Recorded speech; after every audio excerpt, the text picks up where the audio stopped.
Imagine you've got this tiny, incredibly cramped desk, but you desperately want the absolute biggest computer screen possible. You're looking at a 23.6-inch monitor and a 27-inch model.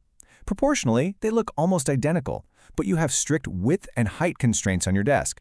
So, how do you mathematically guarantee which one maximizes your exact, limited space without hanging off the edges? See, this isn't just a simple shopping dilemma, it's a spatial problem. Figuring out exact horizontal and vertical dimensions from a single diagonal measurement requires a very specific type of mathematics.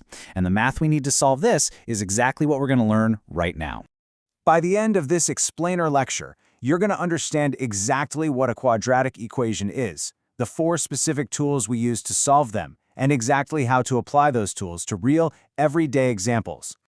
Okay, here's our syllabus. First, the real-life quadratic problem, then our 4 math tools, factoring, square roots, completing the square, and the quadratic formula, and finally, the discriminant. Let's start with Section 1, the real-life quadratic problem. Whether you're maximizing that monitor size, calculating the trajectory of a rocket in engineering, or projecting profits in finance, you're dealing with the standard form, ax squared plus bx plus c equals 0. Now look really closely at that x squared term. That little exponent of 2, that is a second-degree polynomial, and it's the absolute crucial characteristic that defines a quadratic equation. If a equals 0, that squared term literally vanishes, and guess what? It's no longer quadratic. Moving on to Section 2. Tool 1. Factoring equations. I want you to think of an equation like a complex machine. Factoring is basically just disassembling that machine to see its individual parts. It's often the easiest method to start with because it relies on a simple, beautiful logic called the zero product property. Think about it. If I tell you that I'm multiplying 2 secret numbers together and the answer is 0, you know for a fact that at least one of those numbers absolutely must be 0. So step 1, we look at our standard equation and find 2 numbers whose product equals our constant c and whose sum equals our middle term b. Step 2, we write those as factors. Let's say our equation factors out to x minus 2 times x plus 3 equals 0. Step 3, we just set each piece to 0.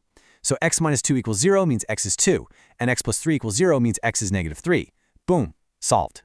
Now you might be asking, if factoring is so straightforward, why on earth do we need 4 different methods? It's a great question. The reason is that life is messy, and not every equation factors neatly into nice whole numbers. If our c term is 13 and our b term is 5, there are no 2 nice whole numbers that multiply to 13 and add to 5.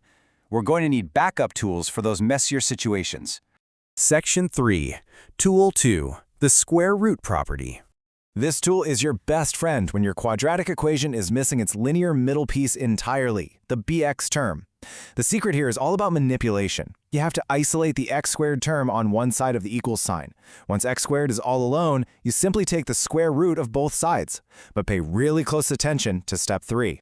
Wait, this is important. I see students miss this all the time. Did you forget the plus or minus sign? If your equation is x squared equals 8, when you take the square root of both sides, x doesn't just equal the square root of 8.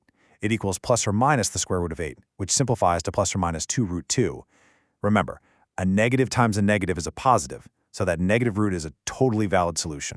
Section 4. Tool 3. Completing the square. We use this tool when an equation just won't factor neatly, but we still want to use that handy square root property we just learned. Think of this method like forcing a stubborn puzzle piece to fit.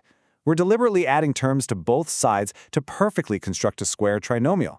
Step 1, shove the constant c term out of the way to the right side. Step 2, we take our middle b term, cut it right in half and square it. Step 3, we add that brand new puzzle piece to both sides of the equation to keep the whole thing perfectly balanced. Suddenly, the left side miraculously factors into a perfect square, something like x plus 2 squared equals 3.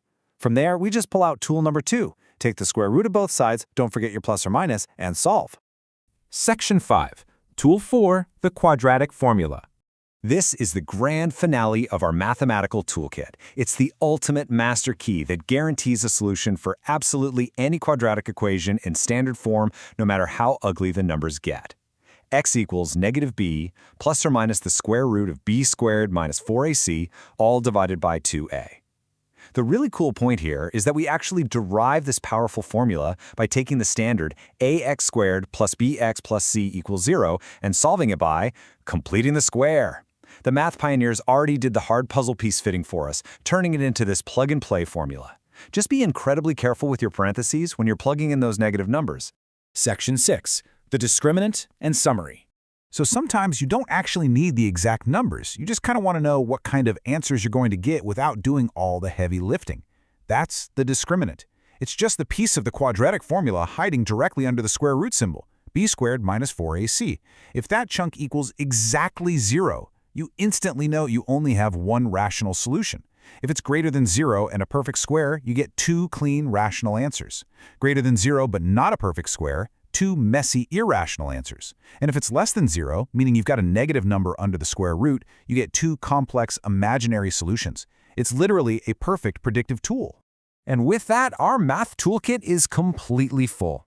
You now have the power to break an equation down by factoring, isolate it using the square root property, force it to fit by completing the square, or blast through any obstacle with the quadratic formula. You can now unlock any quadratic problem you face. So let's put this into practice and leave you with this final thought. A garden's length is 10 feet longer than its width, with an area of 119 square feet. Setting this up gives you a quadratic equation. Which of your 4 new tools will you reach for to find those exact dimensions? Try solving this on your own to really lock in what you've learned today. And when you're ready to master the Pythagorean Theorem, which uses these exact same quadratic principles to find the sides of right triangles,